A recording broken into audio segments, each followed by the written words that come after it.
Hello friends, welcome to my channel stories by Karma Kushwaha.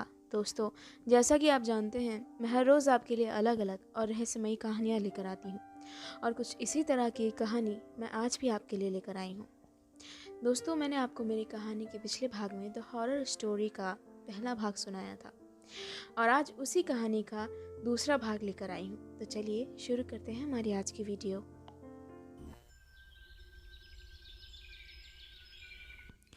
सुबह के वक्त चार्ल्स पड़ोस में रहने वाली आयरीन से मिलने गया। वो दोनों बचपन के बहुत अच्छे और गहरे दोस्त हुआ करते थे और अक्सर चार्ल्स की गैर हाजिरी में उसकी दादी माँ की देखभाल भी आयरीन ही किया करती थी। Good morning Irene. Oh Charles, कितने दिन बाद दिखे तुम। लंदन में सब कुछ ठीक है? हाँ, वहाँ तो सब कुछ अच्छा है, पर मैंने सुना यहाँ कुछ ठीक नहीं चल रहा। हाँ, वैसे तुम्हारा कहना ठीक है, पर सब ठीक हो जाएगा। हाँ, उम्मीद तो है। तुम्हारा बहुत शुक्रिया कि तुमने मुझे वो चिट्ठी लिखी। चिट्ठी? कैसी चिट्ठी? मैंने तुम्हें कोई चिट्ठी नहीं लिखी। वो चिट्ठी जिसमें तुमने मुझे बताया था कि ग्रैंडमा की तबीयत बहुत ख़राब है। नहीं, मैंने तुम्हें कोई चिट्ठी नहीं लिखी। और वैसे भी मैं तो जानती भी नहीं हूँ कि तुम लंदन में कहाँ रहते हो। तो फिर वो चिट्ठी किसने लिखी होगी? I don't know. हो सकता है कि तुम्हारे किसी सर्वेंट ने लिखी हो। क्या तुमने उनसे पूछ कर देखा? वेल, अभी तो नहीं, पर मुझे लगा था कि वो तुमने लिखी होगी। नहीं, मैं ज़रूर लिखती, पर ग्रैंडमा ने मुझे मना कर दिया। मैंने उनसे पूछा कि तुम कहाँ रहते हो। मुझे अभी भी पता नहीं चला कि इस गांव में क्या चल रहा है। आयरिन, आखिर हो क्या रहा है? मैं तुम्हें कैसे समझाऊं? तुम्हें याद है जब हम छोटे थे, हमें घर में एक तरह से बंद कर दिया जाता था, बाहर नहीं निकलने दिया जाता था। कुछ वैसा ही माहौल अब भी हो गया है। एक अजीब चीज़ है। उसे उससे ना इंसान कह सकते हैं, ना ही जानवर, और मैं तुम्हें समझा नहीं सकती कि वो क्या चीज़ है। वो एक तरह की बुरी शक्ति है। वो बहुत ताकतवर है। जिसके भी सामने जाती है, ऐसा लगता है मानो वो उसकी उसके अंदर से उसकी जान ही खींच लेती है। उसके शरीर से उसकी पूरी ऊर्जा ख़त्म कर देती है। वो सब बहुत खौफनाक होता है। मेरी मेरी एक अच्छी दोस्त, मैंने उसे पिछले हफ्ते ही खो दिया। उसके साथ भी कुछ ऐसा ही हुआ। वो शैतान उसके करीब आया और बस एक पल में ही वो ज़मीन पर गिर पड़ी। उसका चेहरा बिल्कुल बदल गया। वो किसी बूढ़े इंसान जैसी नज़र आने लगी। वो मर चुकी थी। पता नहीं, पर वो बहुत खौफनाक था। पता नहीं तुम्हें ये सच लगेगा या नहीं। मेरा मतलब है कि तुम शहर से आए हो और नहीं, ऐसा नहीं है आयरीन। मुझे मुझे पता है कि तुम झूठ नहीं बोलोगी। मुझे अच्छे से पता है कि यहाँ सब कुछ गड़बड़ हो रहा है। और तुम जानती हो ना आयरीन, जब भी ये सब कुछ ख़त्म होता है तब तुम्हारे परिवार का कोई इंसान चला जाता है। हाँ, मैं जानती हूँ। ये बात तुमने ही मुझे बताई थी जब पिछली बार तुम यहाँ आए थे। पर डरो मत, ऐसा ज़रूरी नहीं है। ये सब कुछ एक तरह से ये सब कुछ एक हादसा भी तो हो सकता है, या एक तरह का कोइंसिडेंस। ऐसा ज़रूरी नहीं आयरीन। मुझे पता नहीं क्यों एक अजीब सा डर महसूस हो रहा है। हर बार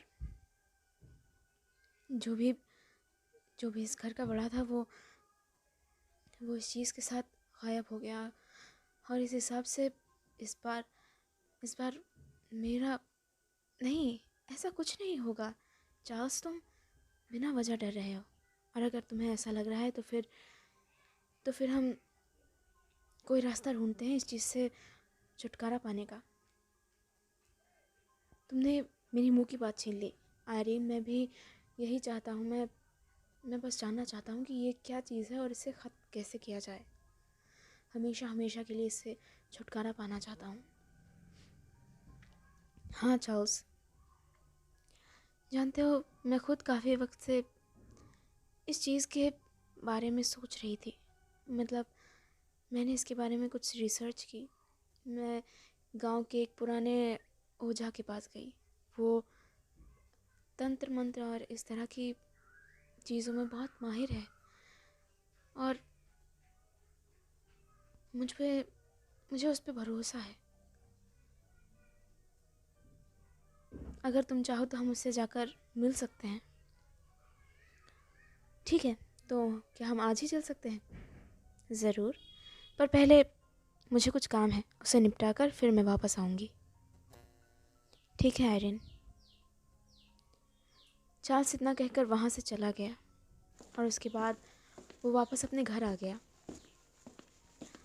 जब वो अपने घर आया तब उसकी दादी माँ बीमार होकर अपने कमरे में लेटी हुई थी। हे ओलिवर, ग्रैंडमा कहाँ हैं? ओह, उनकी तबीयत ठीक नहीं है मास्टर। वो अपने कमरे में लेटी हुई हैं और उन्हें बुखार महसूस हो रहा है। ओह, मैं अभी जाकर उनसे मिलता हूँ। चार्ल्स भागता हुआ सीढ़ियों से ऊपर की ओर गया ग्रैंडमा से मिलने। वो अपने कमरे में थी और लेटी हुई थी। उनके कमरे में अंधेरा ही अंधेरा फैला हुआ था। एक लैंप तक नहीं जल रहा था उस कमरे में। चार्ल्स ने वहाँ घुसते ही एक अजीब सी ठंडक महसूस की। ग्रैंडमा, क्या हुआ आपको? और कमरे में इतना अंधेरा क्यों कर रखा है? रुकिए, मैं कोई लैंप लेकर आता हूँ। नहीं चार्ल्स, ऐसे ही रहने दो। मुझे रोशनी अच्छी नहीं लगती। जब मेरी तबीयत ख़राब होती है मैं इसी तरह आराम करती हूँ। पर दादी माँ, इस तरह तो आपको और बुरा महसूस होगा। नहीं चार्ल्स, मैं ठीक हूँ। तुम जाकर आराम करो। आपने आपने कोई दवा या फिर कुछ भी ऐसा लिया जिससे आपको राहत महसूस हो? ओह हाँ, ज़रूर, मेरे पास दवा है। हम इसे पिछली बार ही लेकर आए थे। मैंने दवा ले ली है और कुछ देर में मुझे राहत हो जाएगी। फिलहाल प्लीज़ चार्ल्स, चले जाओ और मुझे आराम करने दो। और प्लीज़ मुझे कल सुबह तक डिस्टर्ब मत करना चार्ल्स, प्लीज़। ठीक है ग्रैंडमा। चार्ल्स वहाँ से बाहर चला गया। दरवाजे पर कोई दस्तक दे रहा था। मैं आ रहा हूँ, कहते हुए चार्ल्स ने दरवाज़ा खोला। ओह आयरीन, तुम आ गई। हाँ, मैंने कुछ देर तुम्हारा वहाँ इंतज़ार किया। तुम नहीं आए तो मैं यहाँ आ गई। ओह आई एम सो सॉरी, मैं भूल ही गया था। असल में ग्रैंडमा की तबीयत कुछ ठीक नहीं है। हाँ, मैं जानती हूँ। इस बीच उनकी तबीयत बहुत ख़राब रहती है। अक्सर 2 या 3 दिन पे उन्हें बुखार आ जाता है, पर अगले दिन तक वो ठीक हो जाती हैं। बस उन्हें आराम की ज़रूरत होती है। मुझे कई बार लगता है कि मैं उन्हें जाकर उठाकर अपने घर ले आऊँ, पर वो कहती हैं कि बस मुझे सुबह तक मेरे कमरे में रहने दो और आराम करने दो, और फिर मैं उनसे कुछ नहीं कहती, और वो अगले दिन अपने आप ठीक हो जाती हैं। इसलिए परेशान मत हो, उनके पास दवा होगी, वो ज़रूर ठीक हो जाएंगी। हाँ, उम्मीद करता हूँ। ठीक है, तो चलो चलते हैं। वो चलते हुए काफ़ी दूर आगे गए जहाँ से गांव की बस्ती का इलाका ख़त्म होकर जंगलों का बीहड़ इलाका शुरू हो जाता था। और आगे जाते हुए उन्होंने एक झोपड़ीनुमा घर देखा जिसकी चिमनी से धुआं निकल रहा था। चार्ल्स, यही वो घर है, चलो। वो दोनों चलते हुए वहाँ तक पहुँचे। दरवाजे पर दस्तक देने के साथ ही दरवाज़ा खुद ब खुद खुल गया। अंदर एक बूढ़ा सा आदमी बैठा हुआ था जिसकी दाढ़ी बेतरह बढ़ी हुई थी। वो बैठा हुआ था और उसने अपने आसपास अजीब सा सामान बिखेर रखा था। ओह आयरीन, नमस्ते बेटा, आओ, मैं तुम्हारा ही इंतज़ार कर रहा था। ओह, मुझे भी आपसे मिलने का बहुत मन कर रहा था। ये मेरे दोस्त हैं, इनका नाम है चार्ल्स, मैं जानता हूँ। ओह, मुझे भी आपसे मिलकर खुशी हुई मिस्टर। आपका नाम? Victor brown. ओह, ये आपके घर में अजीब सा शोर कैसा है? मेरे घर में ऐसी आवाज़ें आती रहती हैं। फिलहाल तुम्हारे सवालों के जवाब देने हैं मुझे। बताओ, क्या जानना चाहते हो? मैं बस जानना चाहता हूँ कि आखिर मेरे भविष्य में आगे क्या लिखा है, और आखिर इस गांव में जो बुरी शक्ति या बुरी बला आ गई है, इससे हम छुटकारा कैसे पा सकते हैं? ये कौन है और कहाँ से आई है? बहुत सारे सवाल तुमने एक साथ ही पूछ लिए हैं। कोई बात नहीं, थोड़ा सोचने दो। अपना हाथ दो मुझे। मेरा हाथ लीजिए। उस इंसान ने चार्ल्स का हाथ कुछ देर अपने हाथ में पकड़ा और अपनी आंखें बंद रखी, और उसके बाद उसने अपनी आंखें खोली और वो बहुत ही शांत और हल्की आवाज़ में बोला, एक अंधेरा जो तुम्हारे अतीत के साथ जुड़ा हुआ है।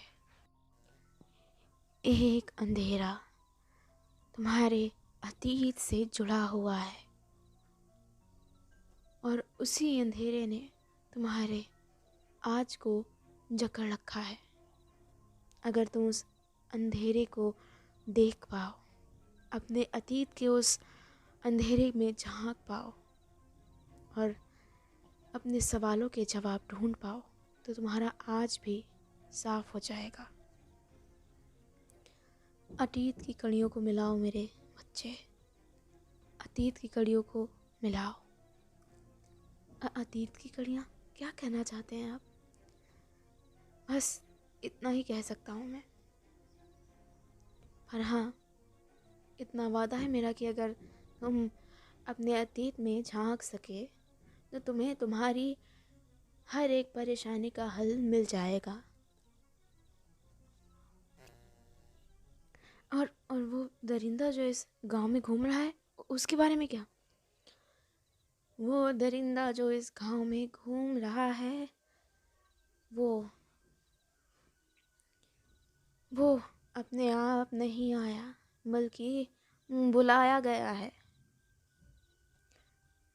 कोई अपना कर्ज चुका रहा है।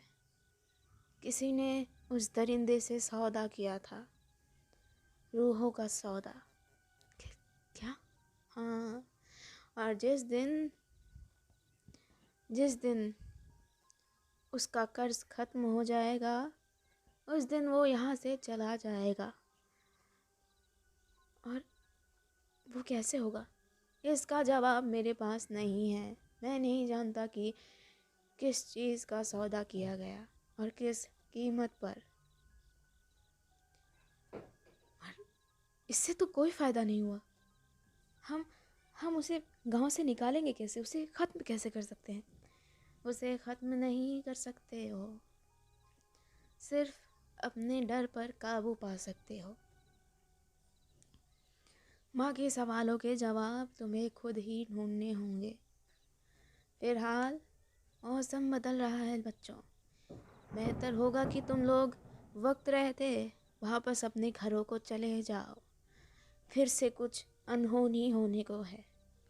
चले जाओ यहाँ से। क्या? चार्ल्स चलो यहाँ से, वो ठीक कह रहे हैं, मौसम सच में ख़राब हो रहा है। आयरीन पर चलो मेरे साथ चार्ल्स। आयरीन एक मिनट, इससे हमें कोई फ़ायदा नहीं हुआ। इन्होंने जो चीज़ें बताई वो तो अपने आप में एक सवाल लग रही हैं। भला वो हमारा हमारी मदद कैसे करेंगी? देखो चार्ल्स, फिलहाल बहस करने का वक्त नहीं है। सच में मौसम ख़राब हो रहा है। देखो बाहर अंधेरा हो रहा है। हाँ हाँ, तुम ठीक कह रहे हो, पर इतनी जल्दी मौसम, हम जब यहाँ आए थे उस वक्त तो आसमान बिल्कुल साफ था। चार्ल्स तुम नहीं जानते हो, जल्दी करो। ये इशारा है कि वो वो दरिंदा, हाँ, वो फिर से अपना कहर बरपाने वाला है। चार्ल्स, अरे मुझे कुछ ठीक नहीं लग रहा है। जल्दी चलो मेरे साथ, यहाँ से वापस चलो। ठीक है चलो। चार्ल्स चलता जा रहा था, पर पता नहीं क्यों उसे एक अजीब सी ठंड महसूस हो रही थी। बाहर मौसम बिल्कुल बदल गया था। तूफान जैसे हालात हो रहे थे और बादल से पूरा आसमान भर गया था। एक तरह से मानो जैसे रात हो गई थी। वो दोनों तेज़ कदमों से चलते जा रहे थे कि तभी अचानक चार्ल्स ज़मीन पर गिर पड़ा। वो अभी भी जंगल के रास्ते पर ही थे। चार्ल्स क्या हुआ? आयरीन, मुझे बहुत ठंड लग रही है, पता नहीं क्यों। चार्ल्स जल्दी चलो। आयरीन ने देखा चार्ल्स ज़मीन पर बैठा हुआ था और उसके पीछे एक काला बादल सा बन रहा था। आयरीन फ़ौरन भागती हुई चार्ल्स की तरफ आई और उसने उसका हाथ पकड़ के ज़ोर से खींचा। चार्ल्स किसी तरह ज़मीन से उठा और उसने आयरीन के साथ भागना शुरू किया। वो दोनों काफ़ी दूर तक भागते रहे और भागते भागते आखिरकार वो एक बस्ती तक आ गए। और बस्ती में आने के बाद उन्होंने एक पुराने घर की शरण ली। न जाने वो किसका घर था, पर घर का मालिक घर में नहीं था। चार्ल्स, तुम्हें क्या हो रहा है? आई डोंट नो आयरीन, मुझे बहुत ठंड लग रही है। मुझसे भागा नहीं जा रहा है। आई डोंट नो, ये अचानक से मुझे क्या हो रहा है। कोई बात नहीं। चार्ल्स तुम यहीं बैठो, जब तक ये सब कुछ खत्म नहीं हो जाता हम वापस घर नहीं जा सकते। ठीक ठीक है, तुम जैसा कहो। वो दोनों वहीं बैठे रहे। बाहर रह रह के बिजली कड़कने की आवाज़ें आ रही थी और साथ ही साथ लोगों की चीखने चिल्लाने की बहुत भयानक आवाज़। आयरीन ने की होल से झांककर बाहर की तरफ देखा। उसने देखा बाहर एक काला बादल सा उड़ता जा रहा है और जो इंसान उस बादल की चपेट में आ रहा है वो वहीं मर जाता है। उस वक्त उस घर में एक शमा जल रही थी, पर धीरे धीरे वो भी बुझने वाली थी। चार्ल्स, वो कैंडल, रुको, मुझे कोई और कैंडल जलाने दो। पर इससे पहले कि आयरीन उस नए घर में कोई कैंडल या फिर लैम्प ढूंढ पाती, वो शमा बुझ गई और उनका पूरा घर अंधेरे से भर गया। और इसी के साथ अचानक एक बहुत ज़ोर की दस्तक उनके दरवाजे पर हुई। बिजलियाँ कड़कने लगी और घर का सामान अपने आप इधर उधर फैलने लगा। चार्ल्स, ये क्या हो रहा है? जल्दी मेरी मदद करो प्लीज़। कोई कैंडल या लैम्प ढूंढने में मेरी मदद करो। ये पता नहीं किसका घर है, मुझे नहीं पता कौन सी चीज़ कहाँ है। कहते हुए आयरीन भागते हुए रसोई घर की तरफ गई और वहाँ से उसने एक माचिस और लैम्प ढूंढ निकाला। चार्ल्स को न जाने क्या हो गया था। वो धीरे धीरे मानो बेहोश सा होता जा रहा था। जब आयरीन ने ढूंढ कर लैम्प चलाया तब लैम्प की रोशनी में उसने देखा चार्ल्स लगभग पूरी तरह बेहोश होकर ज़मीन पर गिरा था। उसका बदन बहुत ठंडा हो रहा था। आयरिन ने फ़ौरन पास की फायर प्लेस में आग जलाई और चार्ल्स को उसके पास बिठाया। बाहर अभी भी तूफान था। आयरीन के फायर प्लेस में आग जलाने के बाद पूरा कमरा रोशनी से भर गया और कमरे में कुछ हद तक गर्माहट फैल गई। बाहर का मौसम भी धीरे धीरे शांत होने लगा और धीरे धीरे करके वापस उजाला होने लगा और उसके साथ ही चार्ल्स को दोबारा होश आ गया। अब वो पहले से काफ़ी बेहतर था। चार्ल्स, तुम ठीक हो? हाँ, मैं ठीक हूँ आयरीन। क्या हो गया था मुझे नहीं पता। तुम बेहोश हो गए थे। मैं बहुत डर गई थी। अगर तुम्हें कुछ हो जाता तो मैं ग्रैंडमा को क्या जवाब देती। No, I am okay Irene. चलो वापस घर चलते हैं। उसने आयरीन को ऐसे दिखाया मानो उसे कुछ भी महसूस ना हुआ हो, पर अंदर ही अंदर चार्ल्स बहुत घबरा गया था। वो डरा हुआ था। उसने आज से पहले कभी ऐसी कोई चीज़ नहीं देखी थी। उसे लगा था गांव में फैली हुई ये सारी अफवाहें बस एक कोरी अफवाह होगी, पर वो जब इसके रूबरू हुआ तब उसे महसूस हुआ कि ये सब कुछ कितना ख़तरनाक है। वो अभी भी उस ठंड को अपनी सांसों में महसूस कर पा रहा था। वो दोनों वापस घर की तरफ जाने लगे और कुछ ही देर में वो चार्ल्स के घर के सामने थे। तो दोस्तों, इसी के साथ ख़त्म होती है मेरी कहानी का दूसरा भाग। अगर आपको मेरी कहानियाँ पसंद आती हैं तो मेरे चैनल को सब्सक्राइब ज़रूर कर लीजिएगा और अगर वीडियो पसंद आया हो तो वीडियो को लाइक और शेयर ज़रूर कीजिएगा। आप आपके सजेशंस हमें लगातार भेजते रहिए और मैं पूरी कोशिश करूँगी आपके हर सजेशन पे वीडियो लाने की। Thank you.